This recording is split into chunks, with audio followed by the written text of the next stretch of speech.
Hola, ¿qué tal están? Bienvenidos a Objetivo Directo, el programa de debate y tertulia de The Objective. Junto a mí, para analizar toda la información, Álvaro Nieto, director de The Objective, Carlos Dávila y Teresa Gómez. Bienvenidos. Apenas 48 horas después de la tragedia ferroviaria en Adamuz, en Barcelona, un tren ha descarrilado y ha provocado un fallecido y 15 heridos. Todo ello por culpa de chocar contra un bloque de carga que se había caído en la vía por culpa de las fuertes lluvias, han dicho. En Adamuz, la cifra de fallecidos se paraliza en 43 y las investigaciones siguen su curso para dar explicaciones de lo sucedido. Álvaro, ¿hacia dónde van las investigaciones y qué más podemos saber sobre ello? Bueno, yo creo que en las últimas horas yo creo que hemos conocido datos fundamentales que sirven para hacernos una idea más clara de qué pudo pasar, ¿no?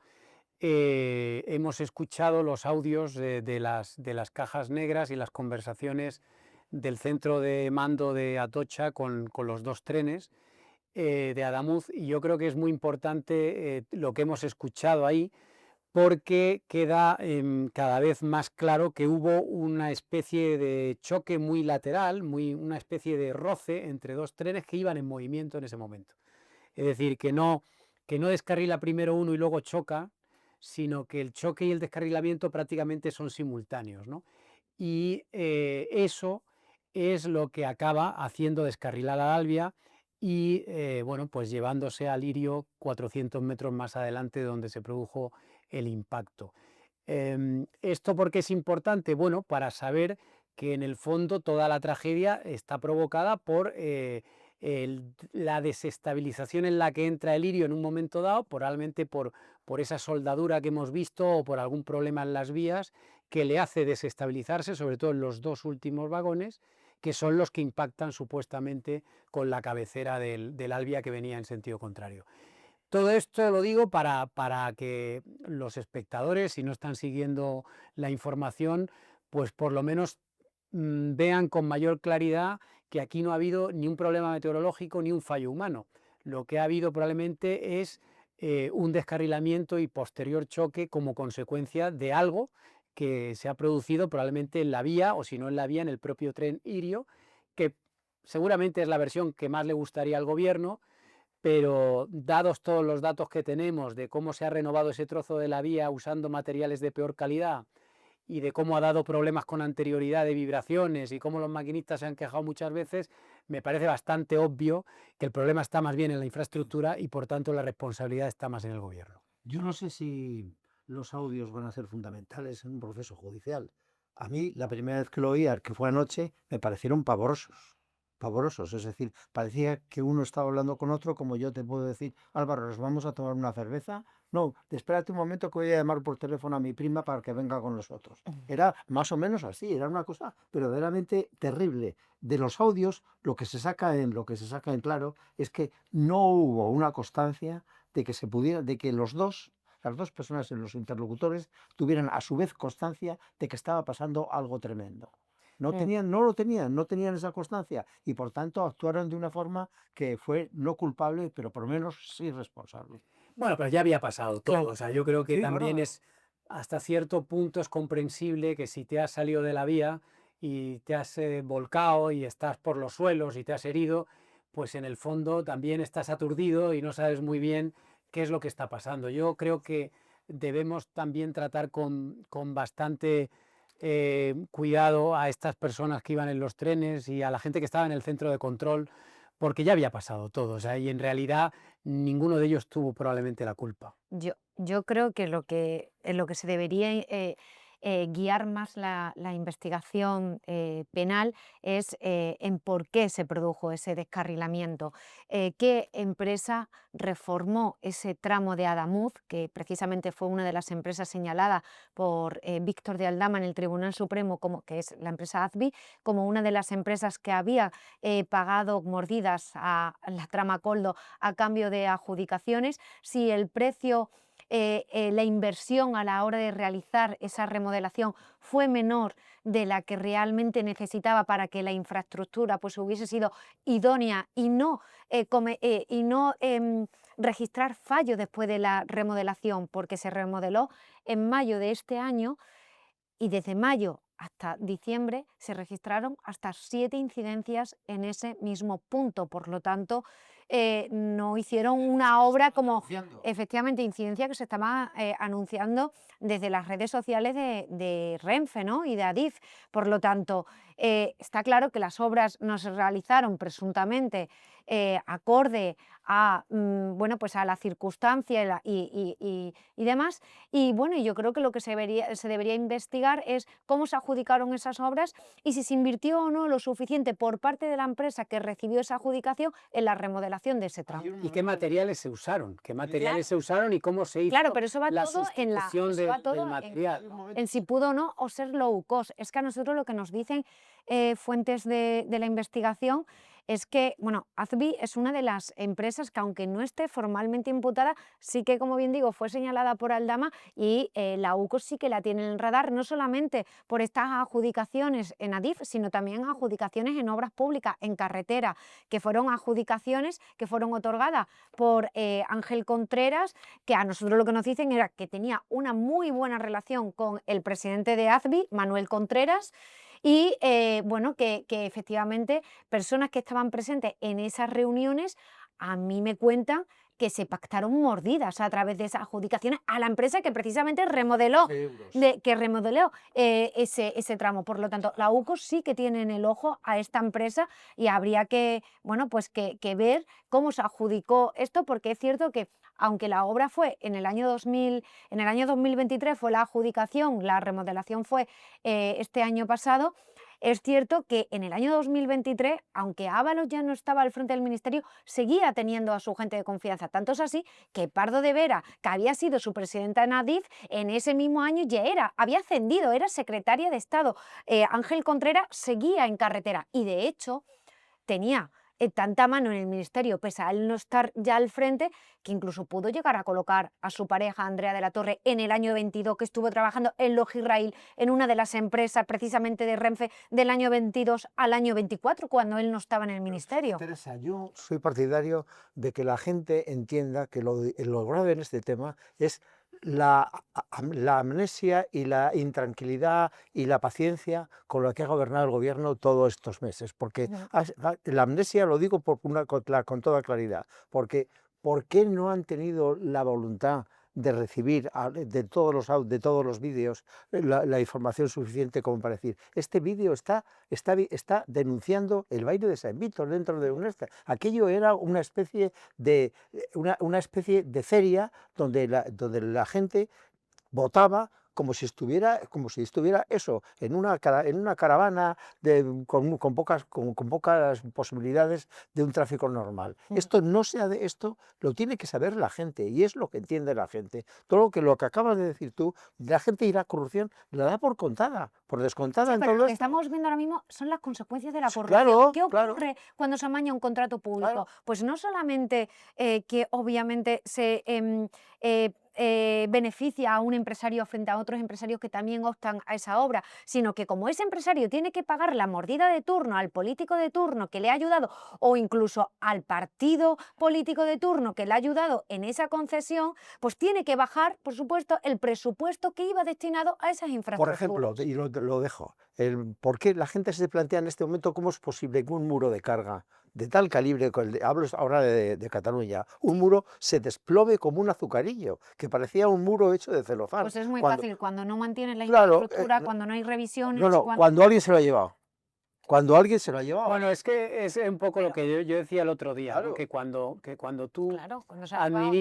cuando tú administras una empresa pública y estás más preocupado por llevártelo calentito, por amañar contratos o incluso por colocar a las amigas de Ábalos y de Coldo, pues al final desatiendes tu misión fundamental, que es en este caso cuidar la infraestructura y garantizar que no se produzcan este tipo de accidentes. Entonces, claro, esta gente claramente tenía distorsionadas las prioridades, y yo creo que eso es lo lamentable, que al final hemos pagado todos, o en concreto estos 43 muertos y sus familias, pues la poca profesionalidad, por decirlo suavemente, de toda esta gente que ha estado al frente tanto del Ministerio de Transportes como de Adif y empresas aledañas. Y ahora se nos ocurre, como toda ocurrencia, como toda imaginación verdaderamente grandiosa, se nos ocurre un homenaje el día 31 en Huelva. Yo estoy absolutamente en contra.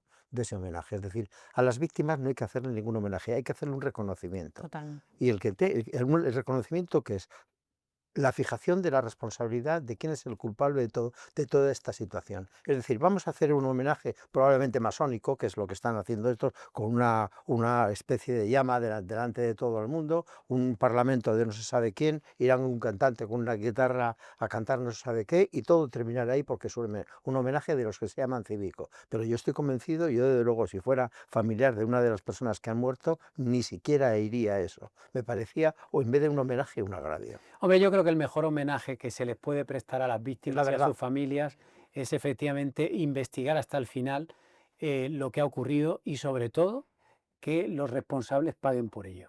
Sí, Hombre, que paguen penalmente, que se investigue qué ha pasado, pero también yo creo que habría que tomarse una decisión política. bueno, Efe- también. Que se desde- tomen medidas desde para que no Óscar- vuelva a pasar. Efectivamente, desde que Óscar Puente está en el ministerio, se han registrado, y anteriormente también, pero con mayor notoriedad, desde que Puente está en el ministerio, se han registrado muchas incidencias y los usuarios de Renfe venían notificándolo constantemente. Y lo que decía el ministro, que no es usuario de Renfe, era que era la ultraderecha, que se lo inventaba, que eran bulos, hasta que ha ocurrido decía que el tren estaba viviendo su mejor lo momento. que ha Yo ocurrido. creo que sí que es Entonces, evidente, claro, es evidente que en los últimos años en España, como consecuencia de la liberalización ferroviaria, claro, circulan más trenes. Y probablemente lo que no se ha calculado bien es que cuando tú usas más las vías, requieres más inversión, Se desgastan. claro, requieres más mantenimiento. Eso es evidente. Porque si no, al final el desgaste de las vías no lo puedes compensar con el dinero que puedes dedicar a esas partidas. pero mira, tengo yo aquí un gráfico de los descarrilamientos en los últimos años, ¿vale? En el año 17 hubo 4, en el año 18 hubo 7, en el año 19, que todavía no habían entrado Irio y el resto de compañía, 20.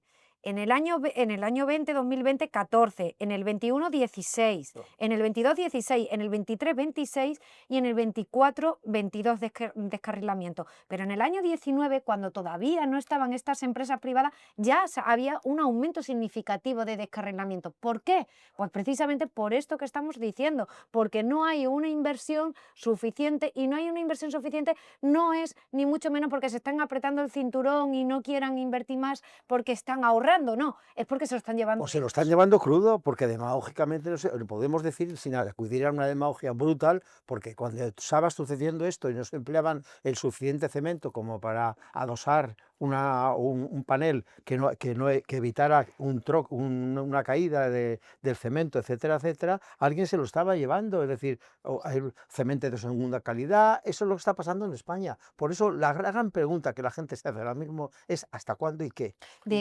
De hecho, a nosotros lo que nos dicen fuente de la investigación es que una de las cosas por las que más se quejaba Manuel Contreras, que es el presidente de ADVI, era por el coste del mantenimiento, era de lo que más se quejaba siempre en las reuniones. Pues mirad, hay que decir que el ministro Óscar Puente ha hablado esta tarde y lo que ha dicho literalmente es que esto no es un problema de falta de inversión, lo cual resulta también paradójico, ¿no? Que estemos todos Bueno, hablando, puede ser que se estemos invierta, pero hablando como de se lo esto llevan ellos, y él ya tenga claro que esto no tiene que ver con el dinero. Bueno, hacemos una breve pausa para escuchar las palabras de los expertos, que son los que realmente saben lo que ha pasado en este caso. José Cañizares, escuchamos sus palabras.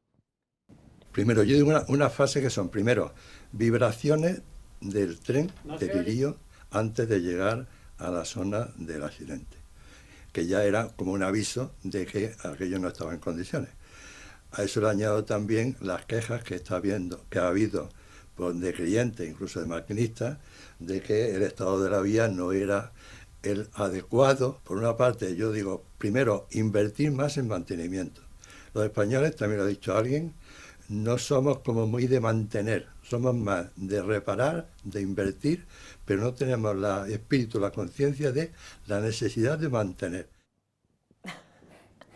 Bueno, Carlos, ¿y qué quedamos? ¿Problemas de infraestructuras? ¿No? Yo no soy técnico y por tanto no puedo hablar de eso. Yo sé una cosa, yo el otro día, Álvaro recordaba la posición del ministro de Fomento, de lo que fuera de Transportes griego, que le sucedió una cosa similar a esta y le faltaron minutos para marcharse, para dimitir. Esa es la posición. Es decir, lo que se pregunta ahora mismo la gente, ¿cómo es posible que este elefante en una cacharrería que se llama Puente esté todavía sentado y cobrando un sueldo público? Mira, ¿Cómo es posible esto? Mira, voy a leer, ahora que te refieres a ese A accidente. los griegos. Claro, voy a leer Sí, porque una tú lo frase. iniciaste pero no lo leíste. Mira, el accidente fue en Grecia en 2023, antes de ayer, 2 años. Murieron 58 personas. El ministro dimitió al día siguiente y cuando le preguntaron ¿por qué dimite usted si todavía no se sabe qué ha pasado? Dijo, porque es lo menos que podía hacer para honrar la memoria de las víctimas. Esto es lo que yo estoy Es diciendo. decir, esto es de cajón. Es decir, cuando sucede algo de esto, es que te tienes que ir. O sea, seas tú el culpable o no lo seas. O sea, es que no puedes dejar de hacer nada, que es lo que está pretendiendo el gobierno que pase. Es decir, echar el balón hacia adelante y como si no hubiera ocurrido nada. Esto nada, a ver, en unos días ya nos lo habremos Y olvidado. un homenaje televisado en directo por la 1. Esto es lo que no podemos consentir, Claro. que en España fallen las cosas y nadie asuma la responsabilidad. Del apagón todavía no ha dimitido nadie. Nadie ha asumido la responsabilidad de lo que ocurrió aquel día. Y con esto va a pasar 3/4 de lo mismo. Bueno, ya que estamos hablando de responsabilidades, vamos a escuchar las declaraciones que se están aconteciendo en los últimos días de políticos, como en este caso de la portavoz de Vox en la Cámara Alta, Pepa Millán. Pero no hay que ser ningún experto para afirmar lo que todos los españoles que cogen un tren cada día, por las razones que sean, ven con sus propios ojos. Y es que viajar en España ya no es seguro y que el deterioro es cada vez mayor. ¿Qué podemos hablar, qué podemos comentar sobre estas declaraciones? Bueno, a mí la posición de Vox me parece absolutamente irresponsable. Es decir, es absolutamente... Estaban todavía los muertos debajo del tren y ya se habían lanzado a la política. Es decir, no, yo no quería una tregua, pero quería un respeto.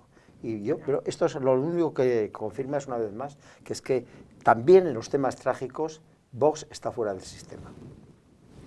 Bueno, yo es que creo que debemos, o sea, no conviene equivocarse. El hecho de que haya habido un accidente o que haya habido una catástrofe de estas características no impide que tengamos que ser críticos y que tengamos que exigir responsabilidades.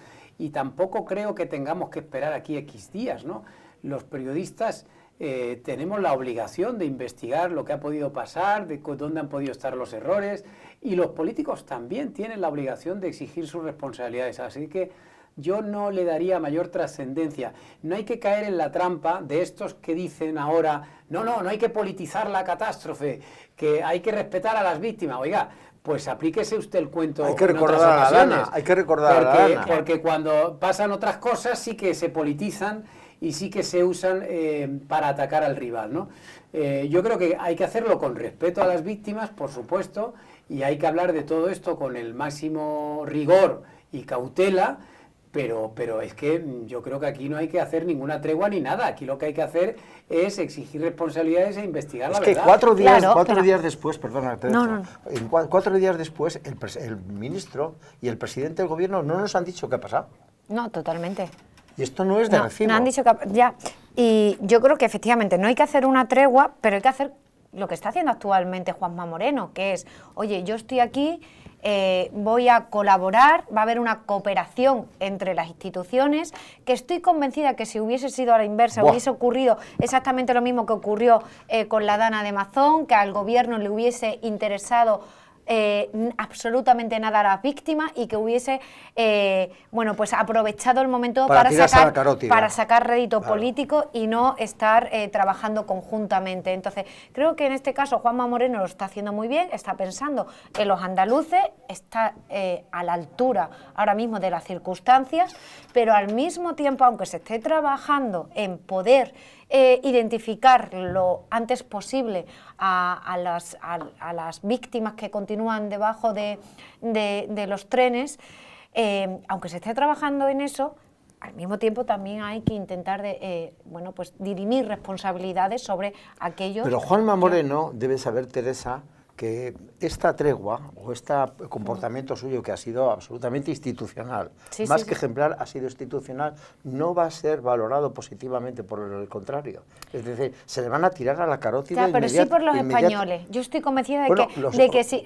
Por lo pronto por los andaluces, que tienen elecciones la última semana y va a ser valorado porque gracias a la gestión de Juanma Moreno se está trabajando conjuntamente y bueno, están realizando una labor ejemplar, tanto la fuerza del cuerpo de seguridad. Tú verás dentro de nada, me apuesto contigo lo que quieras. No, el gobierno no va a hacer nada. No, sí que lo va a hacer. No, quiero decir, lo va a reconocer. La vicepresidenta va a ir a Andalucía y va a poner de chupa de domine a este señor. Sí. Hay que saber que estos señores no perdonan.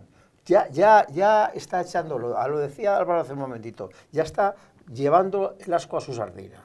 Y su sardina ahora es una indeterminación, porque no sabemos qué está pasando, nadie lo ha hecho mal, en la vida es como es, etcétera, etcétera. Pero el gobierno, por mucho que intente o que vaya a intentar, bueno, pues no asumir su responsabilidad, obviamente ellos saben cuál es la realidad y saben que ellos son los responsables. Tanto es así que hoy una de los familiares de las víctimas, bueno, pues se había dicho ayer públicamente que no se habían querido reunir con el rey, y hoy uno de los familiares decía, no, nosotros sí queríamos, pero como estaba con la vicepresidenta del gobierno, nos dijeron que era mejor que no entrásemos para evitar confrontación con el político. Es decir, son los políticos los que tienen miedo a encontrarse con los familiares de las víctimas. Que no se repitiera lo de Valencia. Efectivamente, porque ellos saben que ellos son los responsables. El rey hubiese sido aplaudido, como ya ocurrió en La Dana, por estos familiares, pero como estaba la vicepresidenta María Jesús Montero y Óscar Puente también, y justamente querían evitar que le pudiesen reprochar la gestión por parte del gobierno central, fue el gobierno quien impidió que el rey bueno, pues pudiese tener ese encuentro con las víctimas. Bueno, compañeros, creo que es buen momento para escuchar lo que ha dicho el vicesecretario de Hacienda, Vivienda e Infraestructuras del Partido Popular, Juan Bravo.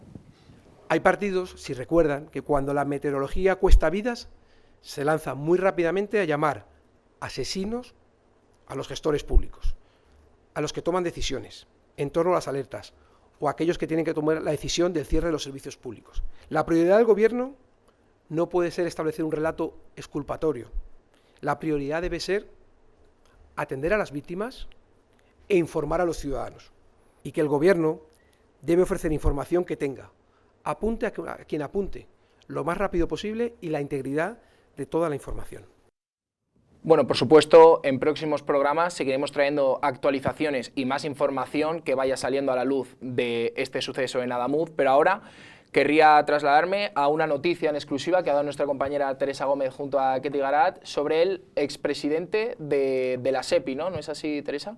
¿Qué más nos puedes comentar? Así es. Bueno, nosotros hoy hemos publicado en The Objective que el expresidente de la SEPI, Vicente Fernández, borró su teléfono antes de ser detenido, y esto, bueno, pues es con lo que se han encontrado los agentes de la Unidad Central Operativa de la Guardia Civil, era que efectivamente no tenía absolutamente nada, no tenía mensajes, no tenía nada que pudiesen volcar para poder esclarecer algo más de la investigación. Y en cambio, por el contrario, les ha sorprendido mucho que Leire Díez sí que tenía mucho material, y de ahí sí que van a salir muchas pruebas que yo creo que van a ser reveladoras para apuntar más arriba, porque el expresidente de la SEPI fue una persona colocada por la vicepresidenta del gobierno, María Jesús Montero. Se conocieron en la época de Andalucía, él es sevillano, tienen una relación muy estrecha, por lo tanto María Jesús Montero no puede decir ni mucho menos que no le conoce, porque tenemos constancia de que le conoce y muy bien. Y fue ella quien le nombró, quien le nombró presidente. Si él quisiera, podría seguramente entregar esas pruebas que le vinculan con la vicepresidenta del gobierno. Tanto es así que incluso cuando es cesado por el escándalo de Aznalcóllar, donde él estaba imputado e incluso fue a juicio, aunque luego resultó absuelto, cuando él está imputado en esa causa, tiene que dimitir de la SEPI. Y hubo un periodo en el que se mantuvo vacante su puesto de presidente de la SEPI, bueno, pues, y él siguió ejerciendo como presidente en la sombra.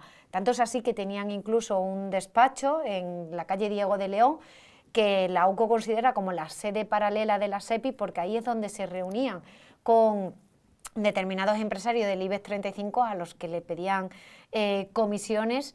Y bueno, y eso es lo que ahora mismo se está investigando. Y otra de las cosas que a nosotros nos contaban era que él recibió la orden de descapitalizar la SEPI, es decir, vender el patrimonio que es del Estado, que es de todos los españoles.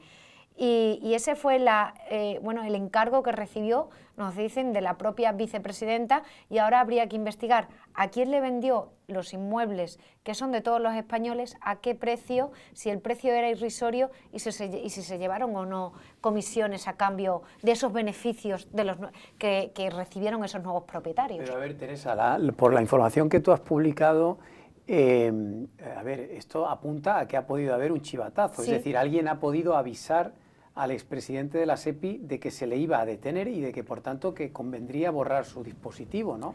Bueno, pues eso es lo que sospechan los investigadores, que ¿Y de dónde ha podido salir esa filtración? No lo saben. Eso no lo saben, pero que posiblemente ha habido una filtración y por eso él antes de su detención borró el dispositivo móvil, sí que es una de las opciones que se baraja. Porque no tenía, por lo que has contado, ni emails, ni WhatsApps, ni ningún tipo de mensajería electrónica en su teléfono móvil. Puede caber la opción de que sea una persona muy precavida y lo borre absolutamente todo, pero es verdad que a mí fuentes de la investigación me dicen que consideran que es más probable que hubiese recibido un chivatazo y por eso borró absolutamente todo. Bueno, esto es lo mismo que hizo el fiscal general del Estado, es decir, porque yo por eso te decía que es un clásico, lo están haciendo todos. Lo están haciendo Bueno, el todos. caso del fiscal no fue por un chivatazo, sino que él lo que hace es cuando ve que le imputan, Sí, automáticamente curarse en salud, borra claro, los mensajes. claro. Aquí es más grave el tema, ¿eh? No, es más terrible aquí es más porque grave porque hay un porque chivatazo. aquí quiere decir que alguien le ha informado de que le van a detener. Claro, Y, de que se les solo ha puede ser la policía, o en fin, o alguien relacionado. ¿Sabes a qué me con la recuerda esto? investigación. Tú te acordarás muy bien. Bueno, el caso Faisán. El caso Faisán. Esto es muy típico. Esto es Faisán puro. Sí, pero yo aquí no creo que, o sea, esto lo está llevando la UCO y los agentes de la UCO estoy convencida de que no han filtrado, pero sí que puede haber habido una fuga de información pues por otros mandos superiores, por supuesto, o también por el gobierno. Hay que tener en cuenta que Koldo García Izaguirre, antes de ser detenido, ya sabía que le estaban investigando. También. Entonces, incluso antes, cuando se realizaron los pinchazos telefónicos, que fue en el mes de septiembre del año 2023, determinadas conversaciones que tenía Koldo, que incluso llegó a citar en esas conversaciones a gente del Partido Popular, lo hacía porque sabían que tenía pinchado el teléfono. ¿Y de dónde vino la filtración? Pues no lo sabemos, posiblemente porque alguien del gobierno se enterase. ¿Cómo se enteró? Pues eso es lo que habría que investigar, por qué el gobierno, que es el investigado, se entera de las investigaciones que al final le terminan afectando al propio Ejecutivo. ¿Detrás de todo eso no puede estar Villarejo? No, yo creo que no. ¿No? No, porque Villarejo es policía, esto lo lleva la Guardia Civil y ya no tiene ese control ni mucho menos que tenía. Y podríamos decir, ¿está la Fiscalía? Pues es que tampoco lo creo, porque precisamente estas investigaciones vienen de la Fiscalía Anticorrupción, no vienen de la Fiscalía General del Estado. Entonces, es que anticorrupción depende, por supuesto, de la Fiscalía General del Estado, pero como sabemos es una fiscalía que actúa con más autonomía que otras unidades, ¿no?, dentro del Ministerio Público. Entonces, bueno, pues habría que ver. Y otra pregunta pequeña que te quiero hacer al margen de esto. ¿Nos va a dar la UCO alguna alegría dentro de poco? Yo espero que sí. ¿Sí? Sí, yo creo que sí. ¿En qué dirección? Bueno, pues yo creo que... Cuidado con lo que dices, Teresa, que lo está viendo la competencia. Siempre me riñe. Álvaro, cuando hago este tipo de preguntas siempre me riñe. Yo creo que se va a esclarecer mucho más parte de las investigaciones y de... Mira, hay una parte, que esto ya llevamos muchos meses adelantándolo en The Objective, que es la presunta financiación del Partido Socialista. Entonces, yo creo que este año sí que vamos a ver que se va a consolidar mucho más esa investigación, y estoy convencida de que este año vamos a ver al Partido Socialista imputado como persona jurídica. Bueno, pues hasta aquí esta edición de Objetivo Directo. Muchas gracias, Álvaro, como siempre, Carlos y Teresa por el análisis, y muchas gracias a vosotros por acompañarnos. Nos vemos en la próxima edición.